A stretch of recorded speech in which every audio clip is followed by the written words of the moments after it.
హల్లెలూయా. దేవునికి మహిమ కలుగునుగా.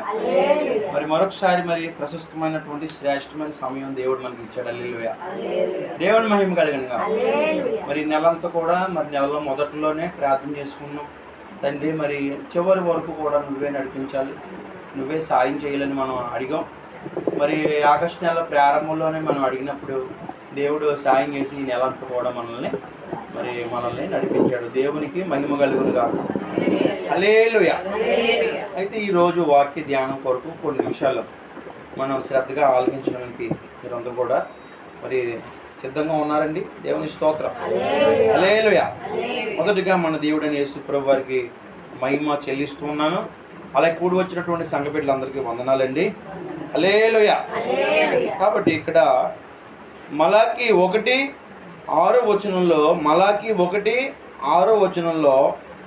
కుమారుడు తన తండ్రిని గణపరచును కదా, దాసుడు తన యజమానుని గణపరచును కదా. నా నామమును నిర్లక్ష్య పెట్టు యాజకులారా, నేను తండ్రినైతే నాకు రావలసిన ఘనత ఏమాయను? నేను యజమానుడినైతే నాకు భయపడేవాడు ఎక్కడా ఉన్నాడు అని సైన్యములకు అధిపతికి యెహోవా మిమ్మల్ని అడుగుగా, ఏమి చేసి నీ నామం నిర్లక్ష్య పెట్టుదమని మీరు అందురు? నా బలిపీఠం మీద అపవిత్రమైన భోజనమును మీరు అర్పించుచు ఏమి చేసి నన్ను అపవిత్రపరిచితమని మీరు అందరు. యెహోవా భోజన బల్లను నీచపరిచినందున చేతనే కదా. గుడిదానిని తీసుకొని బలిగా అర్పించిన ఎడల అది దోషము కాదా? కుంటిదానినైనను రోగము గలదానైనను అర్పించిన ఎడల అది దోషము కాదా? అట్టి వాటిని నీ అధికారికి నీవిచ్చిన ఎడల అతడు నీకు దయచూపునా? దేవుని స్తోత్రం. నిన్ను అంగీకరించునా అని సైన్యములకు అధిపతికి యెహోవా అడుగుచున్నాడు. దేవుని స్తోత్రం. హల్లెలూయా. కాబట్టి ఇక్కడ మొదటి సమూయేలు 2:30 మొదటి సమూయేలు 2:30 చివరి లైన్లో నన్ను గణపరిచిన వారిని నేను గణపరుస్తాను, నన్ను తృణీకరించిన వారిని నేను తృణీకరించానని ఉంది. హల్లెలూయా. హల్లెలూయా. ఎవరికైనా గణపరచబడాలనేటువంటి ఆలోచన ఉందనుకోండి, హల్లెలూయా, దానికి తిన్నగా చెప్పాడు దేవుడు యేసు ప్రభు. హల్లెలూయా. నీకు గణపరచబడాలని అటువంటి ఆలోచన ఉంటే నువ్వేం చేయాలంటే దేవుని గణపరచాలి. హల్లెలూయా. చాలా మంది దేవుని తృణీకరిస్తారు. దేవుని తృణీకరిస్తే వాళ్ళు తృణీకరించబడతారంట. స్పష్టంగా చాలా క్లియర్గా చెప్తున్నాడు దేవుడు. ఏమీ డొంక తిరుగుడు ఏమీ లేదు ఇందులో. నాకు అర్థం అవ్వట్లేదండి, ఈ లెక్క అనడానికి ఏమీ లేదు. హల్లెలూయా. నన్ను గణపరిచే వారిని నేను గణపరుస్తాను, నన్ను తృణీకరించిన వారిని నేను తృణీకరిస్తాను. హల్లెలూయా. దేవుని మహిమ కలుగును గాక. కాబట్టి చూడండి, సామెతల్లో కూడా హల్లెలూయా, సామెతలు 24:21 సామెత 24:21 నా కుమారుడా యెహోవాను గణపరచుము, రాజును గణపరచుము, అలాగ చేయని వారి జోలికే పోకము. హల్లెలూయా. రాజుని గణపరచుము, నా కుమారుడా రాజుని గణపరచుము. హల్లెలూయా.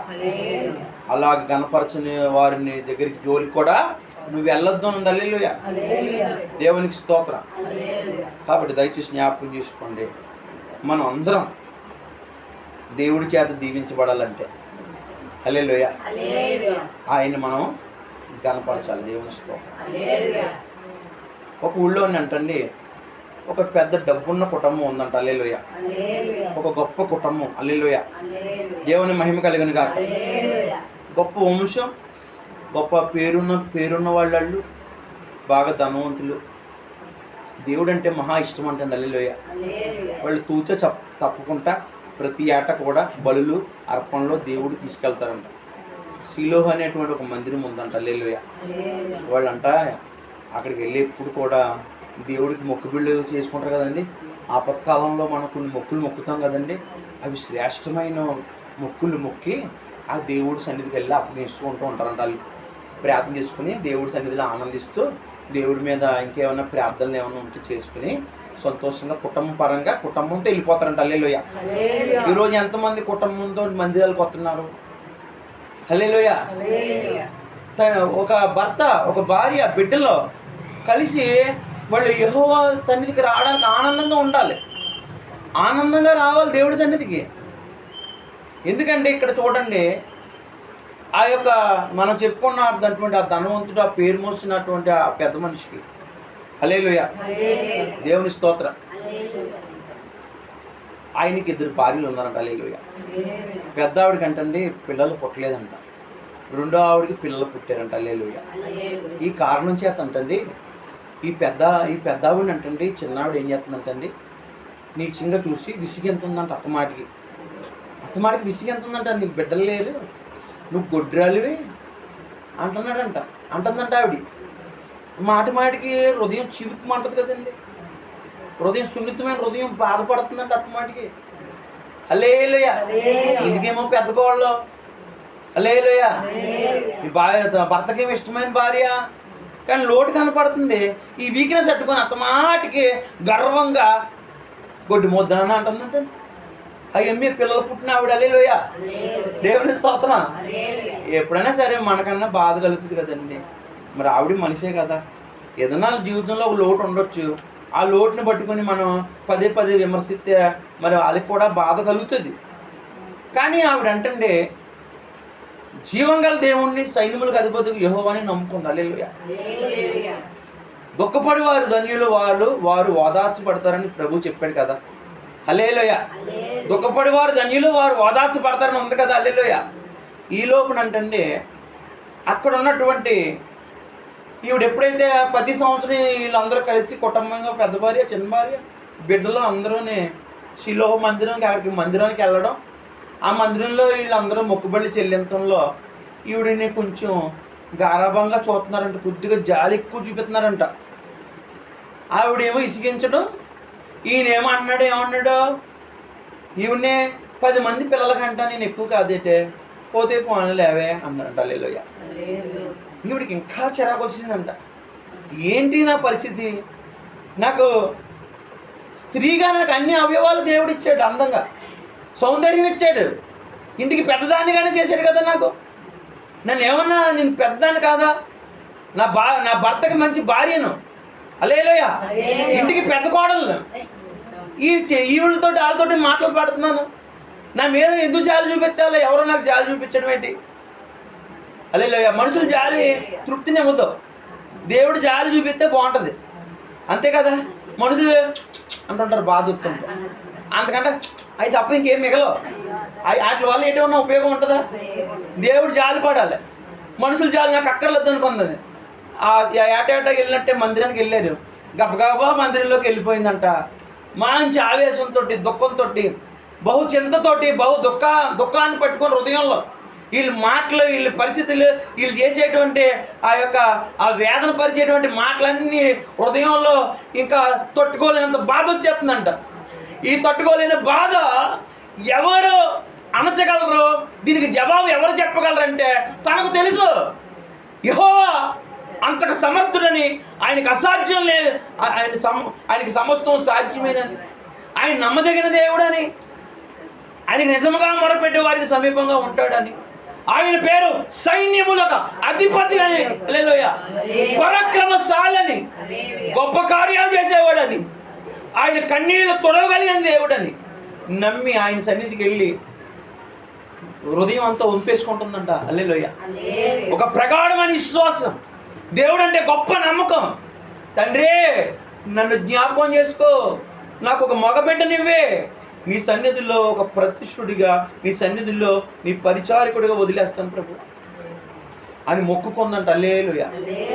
ఈ రోజుల్లో ఎవరండి మొక్కుకుంటారు?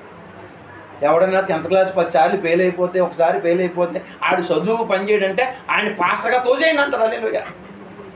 ఒక ఇంజనీర్నో డాక్టర్నో ఎవరైనా మంచిది ఇంటెలిజెంట్ని కానీ పంపిస్తారండి. హల్లెలూయా. శ్రేష్టమైనది ఏదైనా దేవుడికి ఇస్తారండి. ఏబేలు మంచి అర్పణ అర్పించాడు, కయ్యోను ఏబేలు కొవ్విన వాడిని దేవుడికి ఇచ్చాడంట, శ్రేష్టమైన ఇచ్చాడంట. దేవుడికి ఇచ్చేది ఏదన్నా మంచిది ఇవ్వాలి. హల్లెలూయా. దేవుని మహిమ కలుగునుగా, దేవుని కనపరచాలి, అన్నీ ఆయనే మనకి ఇస్తున్నాడు, ప్రాణంతో సహా. అవునా కదా? మరి ఆయన గణపరిచే విషయంలో మనం ఎందుకు అలాగ ఆలోచిస్తాం? మనకేమో విలువైన బట్టలు కావాలి, బట్టలు 10 సార్లు చూసేసుకుంటాం మనం. మీ అమ్మ మెత్తగా ఉందా లేకపోతే కాస్ట్లీదా, విలువగా కనపడాలని. మరి దేవుడికి ఇచ్చేటప్పుడు అలాంటిది ఇవ్వాలి. హల్లెలూయా. దేవుడికి ఇచ్చేటప్పుడు ఏదైనా మంచిది ఇవ్వాలి కదా, దేవుని మహిమ కలిగిన కాదు. హల్లెలూయా. అప్పుడు బట్టలనే కాదు, నువ్వు ఏది ఇచ్చినా సరే ప్రథమ ఫలం దేవుడికి ఇవ్వాలి కదా, దేవుని మహిమ కలిగిన కాదు. హల్లెలూయా. దేవుని స్తోత్రం. నాకు కరెక్ట్గా సరిపోయి బట్టలు ఇచ్చారు ఆంటీ గారు మనం, అందుని బట్టి దేవుని స్తోత్రాలు. హల్లెలూయా. దేవుని చిత్తమైతే మరి ఫస్ట్ సారికి నేను వేద్దామని చూస్తున్నాను. హల్లెలూయా. నాకు ఇబ్బంది ఏం లేదు, దేవుని కరెక్ట్గా సరిపోయింది. దేవుని స్తోత్రం. హల్లెలూయా. కాబట్టి ఇప్పుడు శ్రేష్టమైంది ఏదైనా సరే దేవుని హృదయపూర్వకంగా కనపరిచే బుద్ధి మనకు ఉండాలి, ఆ జ్ఞానం మనకు ఉండాలి. హల్లెలూయా. ఆయనకి సొట్టదాన్ని గుడ్డిదాన్ని లేకపోతే రోగంతో ఉన్నదాన్ని దేవుడికి ఇస్తే దేవుడు మన వాళ్ళు ఎవరో తీసుకోరు కదండి. కళ్ళు ఉన్నవాడు ఎవరో తీసుకుంటాడా? నిలవ కూరెడితే నీ పిజ్జిలో కూరెడితే అల్లుడే నీ ఇంటికి రావడానికి ఎప్పుడు? హల్లెలూయా. అలా దేవుడు మరి అలా దేవుడికి ఇష్టం అవుతుంది చెప్పండి. హల్లెలూయా. శ్రేష్టమైంది నీ హృదయంలో ప్రేరేపించింది, శ్రేష్టమైంది నీ సమయం. ఆదివారం అంటే ఎవడో ఆ కూర వండుకునేవాడు ఉండిపోతాడు ఒకడు. ఆదివారం గుడికి రాడాడు, ఆదివారం నాడు బట్టలు అని ఉతుకుతుంది ఒక అమ్మాయి. మాకు ఉద్యోగాలండి ఎలా కుదురుతుందండి అంటది.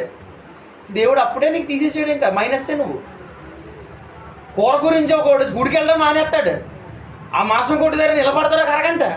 చర్చిలోకి వెళ్ళిన కానించి అంటాడు ఒకడు, చర్చిలోకి వెళ్ళిన కానించి వెళ్ళిపోవడం గొడవే. ఆడికి మసాలా ముక్కులో పట్టేసింది ఆడికి. హల్లెలూయా. ఏదో తిండి గురించి దేవుడి సన్నిధి పోగొట్టుకునే మోకాలు కూడా ఉన్నాయి. దేవుని స్తోత్రం. హల్లెలూయా. ఎవరన్నా కూల్ డబ్బులు ఇస్తారంటే ఆదివారం ఎక్కడి నుంచి మనుషులు ఉన్నారు ఇక్కడ. ఆయురారోగ్యాలు ఇచ్చి క్షేమాన్ని ఇచ్చే దేవుడే గొప్ప. హల్లెలూయా. జీవం గల దేవుడే గొప్ప. దేవుడి కంటే గొప్పడు ఎవడున్నాడు ఇక్కడ? No CM no PM. Hallelujah. దేవుడే గొప్ప. హల్లెలూయా. దేవుడికే, దేవుడే లేకపోతే మనం ఎక్కడ ఉన్నాం? హల్లెలూయా. దేవుడే కృప చూపించకపోతే మనం ఎలా రక్షించగలం? హల్లెలూయా. కాబట్టి దయచేసి జ్ఞాపకం చేసుకోండి. ఆ పాస్టర్ గారు అన్నారంట, అమ్మా నోరు కదులుతుంది, నువ్వు ప్రార్థన చేస్తాను నోరు కదులుతుంది, మాట్లాడలేదు, ముందేగా వచ్చి పెట్టాము అని అడిగారండి. ఆ పాస్టర్ గారు ఇంకా మంచోడు. హల్లెలూయా. దేవుని స్తోత్రం. అయ్యా నన్ను పనికి మాలదాను అన్నకండి బాబు, నేను గొప్ప వేదంతో వచ్చానయ్యా, ఇలా ప్రార్థన చేసుకున్నాను అయ్యా, బిడ్డలు లేరని. అంటే ఆయన అన్నాడంట, అమ్మా నువ్వు అడిగింది యెహోవా ఇస్తాడమ్మా అని సమాధానంగా వెళ్ళమని అన్నాడంట. అప్పటికి ఈవిడ భోజనాలు మానేసింది, సింతతో వచ్చింది. ఆ రోజుతో ఇవన్నీ వదిలేసి హాయిగా అన్నం తిని దేవుడికి అప్పగిచ్చేసింది ఇచ్చేసింది కదా, ఇంకెందుకు చింతపడాలి? అంత గొప్ప దేవుడిని నమ్ముతున్నాం మనం. ఆయన గొప్ప కార్యాలు జ్ఞాపకం చేసుకోవాలి కదా, ఎప్పటికప్పుడే మనం మర్చిపోకూడదు. హల్లెలూయా. ఇలా ఉన్న పరిస్థితుల్లో హల్లెలూయా. ఆవిడ అంటుంది యెహోవా ఎంత అతిశయపడుతుందంట. హల్లెలూయా. ఎంతో సంతోషిస్తుంది. కరెక్ట్గా ఓ సంవత్సరం తిరగకుండా ఓ సంవత్సరం ఐదుల్లోకి ఒక మగబిడ్డని ఇచ్చాడంట దేవుడు. హల్లెలూయా. దేవుని మహిమ కలిగిన అలా ఆయన గారు మళ్ళీ సంవత్సరం అయిపోయిందంట. అతను ఎంత మంచి భక్తుడు అంటే మళ్ళీ వెళ్ళిపోవాలి దేవుడి దగ్గరికి, ఏటేటా వెళ్ళిపోవాలి, బలులు మొక్కుబళ్ళు అట్టుకు వెళ్ళిపోవాలి. హల్లెలూయా. శుద్ధులు కృతజ్ఞత శుద్ధులు వెళ్ళిపోవాలి, దేవుడికి ఇచ్చే ఘనత ఇచ్చేయాలి. ఆ కుటుంబం అలాంటిది. ఎంతమంది కుటుంబాలు అలాగ ఉన్నాయి? దేవుని సైడ్ వేస్తామే మనం అంతసేపు చూసినాయి. మెయిన్ టైంలో అన్ని తీరు అప్పులు తీరాలి ప్రభువా, ఇల్లు కట్టించుకోవాలి ప్రభువా, పెళ్లి చేసేయాలి ప్రభువా, ఆ ఉద్యోగాలు వచ్చేయాలి ప్రభువా అని మొత్తాన్ని చేసేసి ఆ తర్వాత పెళ్ళి అయిపోయి పిల్లలు కనేసి ఉద్యోగాలు వచ్చేసి గొప్ప కోటీశ్వరులు అయిపోయిన తర్వాత దేవుడెవరో దేవుడెవరో? మా కష్టం ఇదంతానే, మా బాబు కష్టం, మా తాత కష్టం, మేము రాయల్ ఫ్యామిలీ. మా తాత అవతలకెళ్ళి మీ తాత ఎవడా? మీ తాత లేని మీ బాబులేడా? దేవుడు దీవించబడ్డావు. జ్ఞాపకం చేసుకో, దేవుడే దీవించాడు. నీ అన్ని మేలులు దేవుడే ఇచ్చాడు. హల్లెలూయా. మా తాత కాదు, మా బాబు కాదు. హల్లెలూయా. మీ తాత తగలేసేసాడు, మీ బాబు తగలేసాడు. హల్లెలూయా. మీ యేసు ప్రభు మీ తండ్రి మిమ్మల్ని బాగు చేశాడు అన్న సంగతే నువ్వు మర్చిపోతే మళ్ళీ ఫస్ట్ స్థితికి వెళ్ళిపోతావు. హల్లెలూయా. మళ్ళీ పెంకులు వేసుకుంటావు, అంతే, ఇంకేముండదు. దేవుని మహిమ కలిగిన ఎప్పుడు మర్చిపోకూడదండి. మనల్ని పోషించిన దేవుణ్ణి, మన పరిస్థితి మార్చిన దేవుణ్ణి, మన బాగు చేసిన దేవుణ్ణి ఎప్పుడు మర్చిపోకూడదు. హల్లెలూయా. ఇప్పుడు గొడ్డుదనం పోయింది, చక్కని పెట్టి నింద పోయింది. నిందపోద్ది దేవుడిని నమ్ముకుంటే. హల్లెలూయా. అవమానం పోయింది. ఇప్పుడు బిడ్డకు పాలు ఇస్తుంది. హల్లెలూయా. ఇప్పుడు ఆ బిడ్డకు పాలు ఎత్తాలి. ఆయన వచ్చాడంట, అమ్మ ఎప్పుడు వస్తావు? బిడ్డ పాలు తాగుతున్నాడు బాబు, ఇది ఆడు వదిలేసిన తర్వాత వస్తాను, అవి మానిపించింది వస్తాను. కొంతమంది అయితే కావాలని ఎక్కడిచ్చేయాలని చెప్పి వెళ్ళరాళ్ళు. ఈవిడ అలాంటిది కాదు, దేవుని కనపరిచే వ్యక్తి. హల్లెలూయా. నేను అనుకుంటానా ఈ యొక్క అన్న అనే ఆవిడ ఎందుకు సేవకి ఇచ్చింది? ఏ పటికి బెల్లం, ఏ బంగారం ఏదోటి ఇచ్చేసి కదా, ఏ రూపాయి కాసులు ఇచ్చేస్తే గొడవదిలిపోతుంది కదా. దేవుడికి ఎందుకు తన బిడ్డని ఇచ్చేస్తాను అనుకున్నది? లేక పుట్టిన కుమారుడిని. నేను అనుకుంటానా సేవ అంటే ఎంత కష్టమో. సేవ అంటే ఎన్ని బాధలో, ఎన్ని నిందలో, ఎన్ని కష్టాలు, ఎన్ని ఆర్థిక ఇబ్బందులు, ఎన్ని నిందలో, ఎన్ని శ్రమలో, ఎన్ని ఇబ్బందులు, ఎన్ని రాజకీయాలు, ఇందులో ఎంత భయంకరమైన సేవకి కొడుకునిచ్చేస్తానన్నది. ఈవిడ ఏంటంటారు అసలు? ఈవిడ ఉద్దేశం ఏంటంటారు అని నాకు అనిపించింది. హల్లెలూయా. నిజంగా ఇన్ని నిందలు, ఇన్ని కష్టాలు, ఇన్ని ఆర్థిక ఇబ్బందులు, ఇన్ని శ్రమలు, ఇన్ని బాధలు ఇంకెక్కడ ఉండవు, సేవలోనే ఉంటాయి. హల్లెలూయా. పడతా పట్టుకుని కొడుకుని సేవకి ఇచ్చేసింది ఏంటిరా బాబు అనుకున్నాను. హల్లెలూయా. ఎన్ని శ్రమలున్నా సముద్రాలు ఆరిన నేలను దాటిచ్చే దేవుడు ఉన్నాడన్న సంగతి ఆవిడ తెలుసు. హల్లెలూయా. ఈ లోకంలో దేవుడు మందిరంలో, దేవుడు సన్నిధిలో ఉండేవాడిని దేవుడు కాపాడుతాడన్న సంగతి తెలుసు. హల్లెలూయా. అందుకనే తన కొడుకుని సేవకు అప్పగించేసింది. హల్లెలూయా. తన మొక్కుకున్న కొడుకుని హల్లెలూయా ప్రార్థన చేయడం, ఆవిడికిలాగే ప్రార్థన చేయడం నేర్పించింది. హల్లెలూయా. ఆవిడికిలాగే దేవుని కనపరచడం, తన తండ్రిలాగా దేవుని కనపరచడం, ఆవిడకిలాగా ప్రార్థన చేయడం, ఆవిడకిలాగే మొక్కుకోవడం, ఆవిడకిలాగే పరిచయం చేయడం, ఆవిడకిలాగే దేవుడిని ప్రేమించడం, దేవుని కనపరచడం పాలుతోటే చనుపాలతోటి నేర్పించేసింది. హల్లెలూయా. ఎంతమంది బిడ్డలు అలా ప్రేమిస్తున్నారు, అలాగా నేర్పిస్తున్నారు. హల్లెలూయా. దేవుడి కోసం అలా పెంచుతున్నారండి. ఆవిడ ఎలా పెంచిందండి? కరెక్ట్గా ఇవన్నీ పాలని ఇడిచిల్లోకి అది ప్రార్థనీయుడు వచ్చేసింది. తీసుకెళ్ళా. హల్లెలూయా. తీసుకెళ్ళే అయ్యా ఆ దైవజనుడి దగ్గర నిలబడి ఇంకా కొన్ని ఆటలతో పాటు అతనితో పాటు కొన్ని బడులు అట్టుకెళ్ళి, కొన్ని అర్పణలు అట్టుకెళ్ళి, కృతజ్ఞత అర్పణలు అన్నీ పట్టుకెళ్ళి ఏమంటుంది తెలుసా? హల్లెలూయా. బాబు ఆ రోజు నేను ప్రార్థన చేస్తే దేవుడు నన్ను కనికరించి నన్ను జ్ఞాపకం చేస్తే జ్ఞాపకం చేసి ఒక బిడ్డని ఇచ్చాడు బాబు. ఆ బిడ్డ ఈ బిడ్డ మీ సన్నిధిలో వదిలేస్తున్నా, ఈయన మీరు సేవకుడిగా పెంచాలి బాబు అంటే ఈ లోపున ఆయన వెళ్ళి ఆ సమూయేలు గారు వెళ్ళి ఆయన మోకాలు వేసి ప్రార్థన చేస్తున్నాడు. అప్పుడే ఎఫోదు వేసుకుని అంటే ప్రార్థన చేసేస్తమే కాదు, ఆ సేవకుడికి పరిచయం చేస్తున్నాడు. మంచి వచ్చేస్తున్నాడంట. అలే కాళ్ళు ఒక్కమంటే కాళ్ళు నొక్కేస్తున్నాడు. హల్లెలూయా. ఆడు చిన్నోడే కానీ హల్లెలూయా.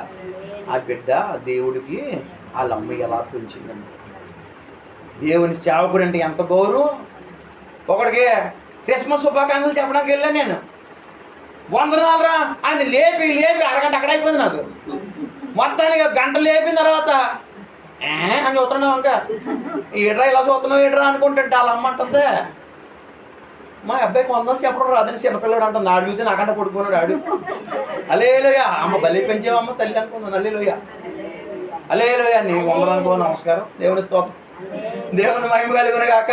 తెల్లారిపోయింది క్రిస్మస్ అయిపోయింది అక్కడే మాకు. హల్లెలూయా. దేవుని మహిమ కలుగును గాక. హల్లెలూయా. అన్నాల్లో పెంచాలంటే పెంచితే దేవుడికి అప్పగించేసుకుంది. హల్లెలూయా. దేవుని స్తోత్రం. అదే దేవుడి విషయంలో రాజీ పడలేదు ఆవిడ. హల్లెలూయా. తన మొక్కుబడి విషయంలో దాచుకోలేదు. దానికి తగినట్లుగా దేవుడు అంటండి, దానికి ఫలంగానే అంటండి ఒక కుమారుని ఇస్తే 3 కొడుకుల్ని 2 కూతుర్ని ఇచ్చాడు. మళ్ళీ తిరిగి దేవుని కనపడితే దేవుడు రుణస్తుడు అయిపోతాడేటండి. చాలామంది దేవుడి దగ్గర దాచేసుకుంటారు. ఎందుకు? హల్లెలూయా. దేవుడిని కళ్ళు మూసేయాలంటే కుదురుతుందా? దేవుని మహిమ కలిగినగా. హల్లెలూయా. కాబట్టి ఈ సేవకుల కుటుంబం ఇప్పుడు ఈవిడిని ఎక్కడైతే వదిలేసిందో ఆ సేవకుల కుటుంబం దేవుని కనపరచలేదంట. హల్లెలూయా. వాళ్ళు అంటండి వాళ్ళ శరీరాలను వాళ్ళు కనపరుచుకున్నారంట. ఇప్పుడు ఈవిడ సేవ ప్రార్థన చేయడానికి వెళ్ళింది కదా, ఆ సేవకుల కుటుంబం తిరగలేదు. వాళ్ళు శరీరాలను కనపరుచుకుని దేవుడిని పక్కన పెట్టేశారంట. ఎవడైనా బలట్టుకొత్తి వీళ్ళు అట్టుకుపోతున్నాడు ఆ మేఘమాసం దేవుడికి ఎత్తలేదంట. ముందు ముక్కలని లేరేసుకుంటున్నారంట. హల్లెలూయా. దేవుడికి అర్పించిన తర్వాత మనకి మిగిలిందో తెగలేదో తినాలి కదా, ఆయన వీళ్ళు తినేస్తున్నారంట. దేవుడు కోపం వచ్చి వాళ్ళందరినీ నాశనం చేసేసాడు. హల్లెలూయా. వాళ్ళు దేవుని కనపరచలేదు, శరీరాన్ని కనపరుచుకున్నారు. రెండోది ఏం చేశారు? పాపం పనులన్నీ చేశారంట. ఆ మందిరానికి వచ్చేటువంటి స్త్రీలతో పాపం పనులు చేశారంట. హల్లెలూయా. మొత్తం దేవుడు వాళ్ళని లాగేశారు బయటికి. హల్లెలూయా. లాగేసి కేవలం ఆ సేవకుడు కుమారులు ఇద్దరు దేవుని ఎరగను దుర్మార్గులు అయిపోతే తండ్రి మాట కూడా వినలేదు, యుద్ధంలో చచ్చిపోయారు. ఇద్దరు ఒకరోజు చచ్చిపోయారు. హల్లెలూయా. చివరికి వాళ్ళ ఇంట్లో ఎవరైనా మిగిలి ఉంటే వాళ్ళు సమూయేలు దగ్గరికి వచ్చి, మాకు ఒక ఎండి నాణ్యం ఇవ్వరా, ఒక రొట్టె ముక్క ఇవ్వరా, మీ సేవకుల్లో ఒక ఉద్యోగం ఇవ్వరా అని అడుగుకునే స్థితికి వచ్చేసారు. ఎందుకు? వాళ్ళు దేవుణ్ణి మర్చిపోయారు. బాగా ఉన్నప్పుడు, బాగా తిని ఉన్నప్పుడు, బాగా అధికారం ఉన్నప్పుడు కళ్ళు మూసిపోయి దేవుడు ఎవరో ఎరగక, దేవుడు మాట ఏటో ఎరగక, దేవుడు వాక్యం ఏటో ఎరగక ఎరగబడి ప్రవర్తించారు కాబట్టి హల్లెలూయా సమస్తం పోగొట్టుకొని సున్నా అయిపోయారు. హల్లెలూయా. ఏమీ లేకుండా వచ్చిన వాళ్ళు దాంట్లో రాజులు అయిపోయారు. దేవుని స్తోత్రం. దేవుడికి భయపడే వారిని, దేవుణ్ణి గణపరిచే వారిని, దేవుణ్ణి ప్రేమించే వారిని దేవుడు కాపాడుతాడు, హెచ్చింతాడు, గణపరుతాడు, ఆశీర్వదిస్తాడు. హల్లెలూయా. దేవుడిని ఎవరైతే తునీకరిస్తారో, దేవుడిని ఎవరైతే అసహించుకుంటారో, దేవుడిని ఎవరైతే వదులుకుంటారో, దేవుడిని ఎవరైతే నీచంగా ఎంచుతారో వాళ్ళు దాని మూల్యం చెల్లించక తప్పదు. God bless you. దేవుడు మిమ్మల్ని ఆశీర్వదించును గాక.